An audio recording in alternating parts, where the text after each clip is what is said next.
voici les 11 conseils que je peux vous donner et que j'ai suivis pour arriver à la liberté financière à 45 ans. Donc, comme vous pouvez vous douter, on va faire un point sur les revenus, les dépenses, le calcul de la retraite et quatrièmement, du coup, comment vous placez l'argent jusqu'à arriver à la retraite. Alors, sans plus tarder, les premiers points, les revenus. Donc, moi, ce que je vous recommande, c'est vraiment de vous former de manière constante. La formation n'est pas quelque chose que vous avez au début et qui ne change plus du tout. Moi, par exemple, initialement, j'étais partie faire des études de médecine, puis de sage-femme. J'ai détesté ça, donc après, j'ai recommencé à zéro. J'ai fait un BTS et j'ai fait une école supérieure de commerce en parallèle. Donc, ça m'a pris du temps, comme vous pouvez voir. Ça m'a coûté également de l'argent. J'ai dû prendre un prêt, mais j'ai jamais regretté ça parce que déjà, je pense que je suis faite pour la finance. Ça, franchement, j'adore ça.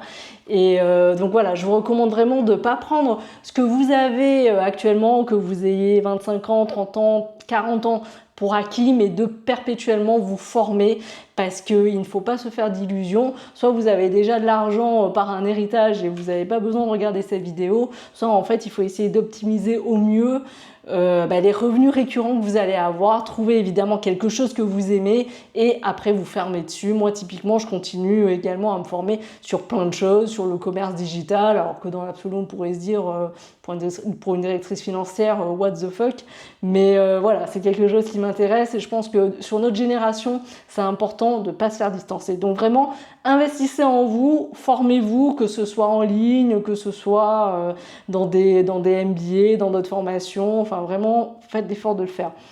Ensuite, deuxième point, il faut essayer de maximiser le cash qui rentre. Pour le dire différemment, mais après la réflexion est ouverte.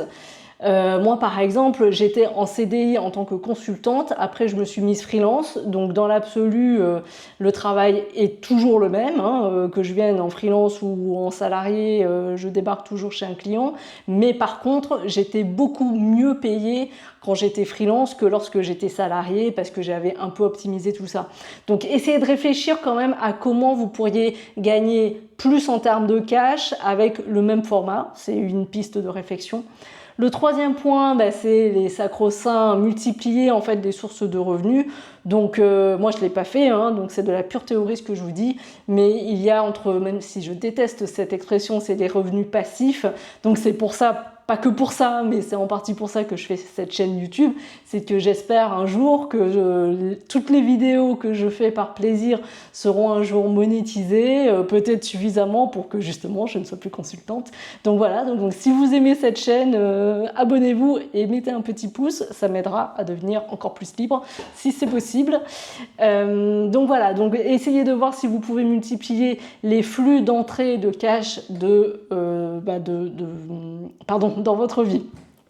Quatrième point, l'imposition. Alors attention sur ce sujet, moi j'ai toujours, c'est pas parole d'évangile, je vous dis ce que j'ai fait, moi je ne fais jamais un acte pour avoir la défiscalisation. Par exemple, j'ai jamais acheté de Pinel, c'est peut-être une erreur mais je l'ai pas fait, parce que je pense que l'État du jour au lendemain peut changer d'avis et qu'on ne sait jamais, donc tant pis. Donc, mais ce que je fais par contre, c'est dernièrement, cette année, comme vous avez dû le deviner, je suis beaucoup sur le sujet de la retraite, donc j'ai racheté mes trimestres de retraite, ça faisait partie de ma stratégie, et en plus c'était défiscalisé, donc ça me permet de payer moins d'impôts.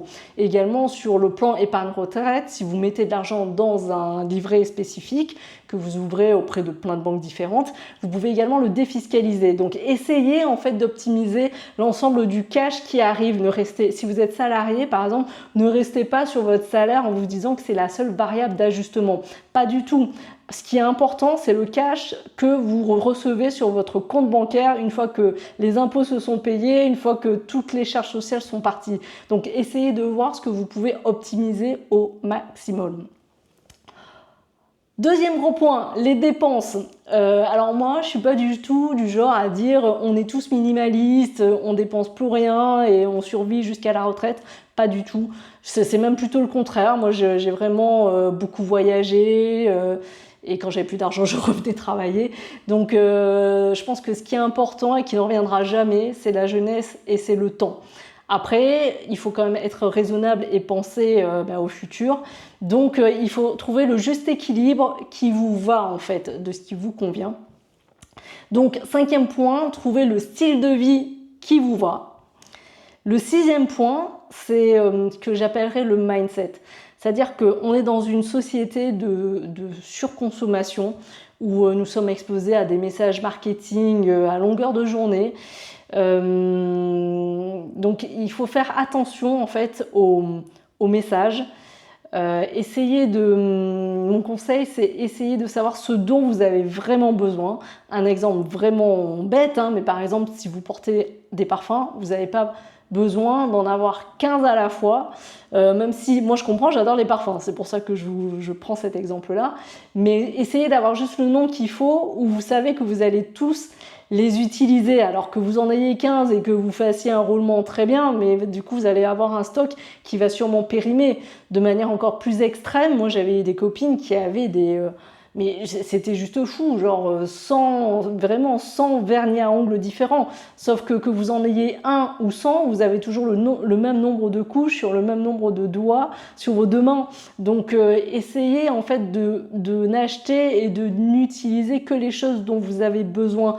Ne cédez pas aux messages marketing, de promotion qui vous en disent prenez 2 fois 20 kilos de lessive. Est-ce que un jour vous en aurez peut-être besoin, mais peut-être que vous n'avez pas la place. Donc au niveau du mindset, essayez vraiment de revenir en vous et de voir ce dont vous avez vraiment besoin. Le 7e point, c'est la liste des dépenses de ce dont vous avez besoin. Donc ça, je ferai une vidéo pour plus tard. Si je l'ai créé, je vous mettrai le lien ici, mais vous pouvez déjà, d'ores et déjà, voir la vidéo, si vous ne l'avez pas déjà vue, sur mes conseils qui m'ont aidé sur les dépenses à arriver à la liberté financière. Vous verrez, c'est des conseils hyper pratiques. 3e étape, la retraite. Que vous ayez 15 ans, 20 ans, 40 ans, 50 ans et même 64 ans parce que vous n'y êtes pas encore arrivé, je vous recommande vraiment de faire un point global sur votre retraite pour savoir, donc je vous mets le lien dans la description par contre là, auprès d'un site qui s'appelle Assurance Retraite, qui est vraiment l'assurance retraite qui a consolidé et qui récapitule tous les trimestres auxquels vous avez déjà cotisé. Et vous pourrez du coup derrière faire une simulation sur si vous êtes toujours entrepreneur, si vous êtes salarié, si vous n'êtes pas salarié. En fait, vous pourrez voir combien vous aurez. Pour vous donner un exemple précis, peut-être même que je devrais en faire une vidéo quand même au lieu de la lancer comme ça, mais je vous la fais très rapide et peut-être que j'en ferai une vidéo. Moi, je sais que si là, je dis que je suis en liberté entrepreneuriale, indépendance, évidemment, une retraite, on ne peut pas l'activer avant 64 ans. Donc en fait, ça veut dire que j'ai mis suffisamment de côté pour pouvoir vivre jusqu'à la retraite. Et à la retraite, je sais combien devrait m'attendre, plus ou moins. Évidemment, c'est un chiffre qui n'est pas définitif, parce que les règles de retraite ont le temps de changer à peu près 2 fois par an, comme on le sait, et surtout en ce moment. Donc je vous recommande vraiment, au 8e point, de regarder, de faire un point déjà sur ce que vous avez, ce que vous pouvez racheter en termes de trimestre ou pas, et ensuite d'avoir un montant sur une simulation et de partir sur cette simulation. Donc voilà, et ensuite le 4e point, mais qui est très important, c'est si vous vous débrouillez bien, parce que sinon on est au niveau -1 en fait de réussite sur cette vidéo, c'est vos revenus récurrents sont supérieurs à vos dépenses récurrentes. Et évidemment dans ces cas-là, vous allez prendre le différentiel et le placer pour votre retraite. Donc dans ces cas-là, il est hyper important d'avoir une vraie stratégie. Donc moi, c'est ce que j'ai utilisé, je ne sais pas si c'est la bonne, sincèrement, je ne saura jamais. Moi, chaque fois que j'avais un crédit, je le remboursais par anticipation dès que j'avais un bonus, dès que je changeais de travail et que j'avais un peu d'argent de côté. Donc ça a marché pour tous mes prêts, que ce soit étudiants, mes appartements, ma maison actuelle. Donc voilà, moi, ma règle, c'était pas de dette, premièrement. Ensuite, si vous reste encore de l'argent, c'est évidemment de faire un fonds d'urgence pour des besoins ponctuels, la voiture qui a un problème ou des choses comme ça. Donc là, à peu près 2 fois votre salaire. Ça dépend du salaire, vous me direz. Je dirais un bon 15 000 si vous êtes célibataire et un bon 20 000 si vous avez 1 ou 2 enfants. On espère qu'il n'arrive pas des choses à toute la famille, auquel cas ça va être une catastrophe financière. Donc, et après, il faut avoir une stratégie sur comment vous allez placer l'argent qui vous reste. Donc moi, je suis hyper protectrice. Jusqu'à il n'y a pas très longtemps, je mettais ça sur des livrets à 2-3%, 4%. Donc là, je pense que tout le monde va hurler. Là, je suis devenue un peu plus...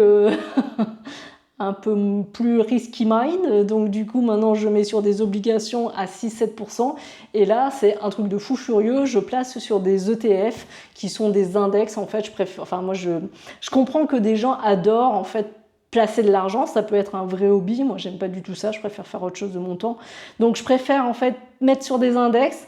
Donc c'est en fait un index, et plus particulièrement moi je place sur des ETF, donc c'est un morceau en fait d'index, moi je passe sur le CAC 40, donc qui permet d'avoir pour une action ETF, vous avez un morceau du CAC 40 et vous aurez une évolution du CAC 40 au lieu de prendre des LVMH ou des Publicis et compagnie, de suivre chacune des actions.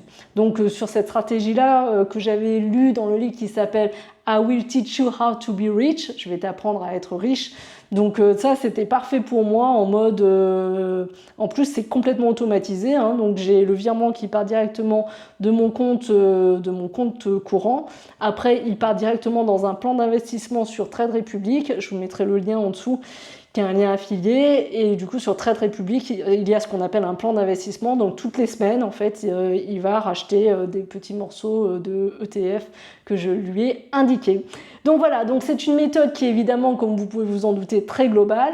Ce n'est que la première vidéo de toute une série de vidéos où je rentrerai beaucoup plus en détail de chacun des points dont on a parlé. Si vous voulez partager, si vous avez d'autres bons plans, si vous avez suivi d'autres stratégies, surtout mettez-les-nous en commentaire pour que l'on puisse s'en inspirer et pour pouvoir creuser ce sujet-là dans une prochaine vidéo. Merci beaucoup pour votre présence, et si vous ne l'avez pas déjà vu, je vous dis à tout de suite dans cette vidéo où je vous parle des différentes dépenses et habitudes qui m'ont aidé à devenir indépendante financièrement à 45 ans.